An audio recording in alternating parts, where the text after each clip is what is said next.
राक्षसों ने धरती और स्वर्ग लोक दोनों में हाहाकार मचा दिया है। कृपया आप संसार में संतुलन बनाए रखने के लिए इन राक्षसों का संहार करें। आप सभी चिंता न करें देव। संसार का संतुलन बनाए रखने के लिए मैं इन राक्षसों का संहार अवश्य करूंगा। ये कहकर शिवजी ने अपना त्रिशूल उठाया और देवों की सहायता के लिए उनके साथ चले गए। शिवजी की अनुपस्थिति में पार्वती जी कैलाश पर्वत पर अकेली थी। जब वो स्नान के लिए जा रही थी, तभी उन्हें एक विचार आया। वैसे तो कैलाश में बिना आज्ञा कोई प्रवेश नहीं कर सकता, किंतु फिर भी मुझे अपनी सुरक्षा के लिए कुछ करना चाहिए। ये सोचकर उन्होंने अपने लेप की मैल से इंसान का पुतला बनाकर मंत्र उच्चारण कर उसमें प्राण डाल दिए।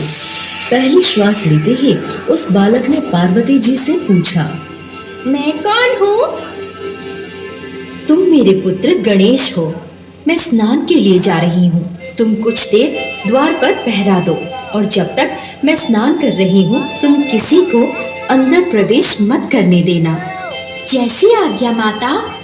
गणेश स्नान गृह के द्वार पर एक भाले के साथ पहरा देने लगे।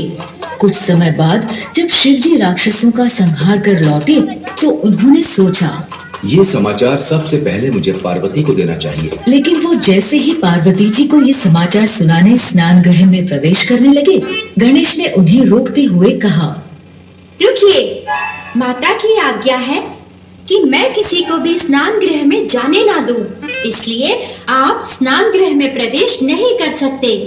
तुम कौन हो और मुझे स्नान गृह में प्रवेश करने से? उद्दंड बालक, तुझे इसका दंड अवश्य मिलेगा।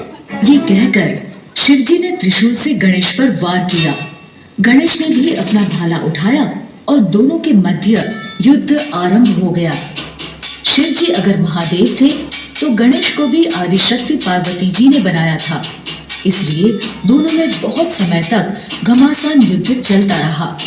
इसके प्रभाव से डरकर ब्रह्मा और विष्णु समेत सभी देव युद्ध रोकने के लिए कैलाश पर्वत आए। महादेव, ये युद्ध रोक दीजिए।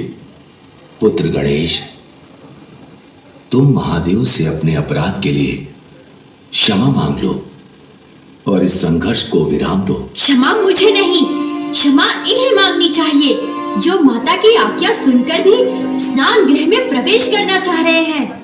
यदि ये क्षमा मांग ले तो मैं युद्ध को विराम लगा दूंगा।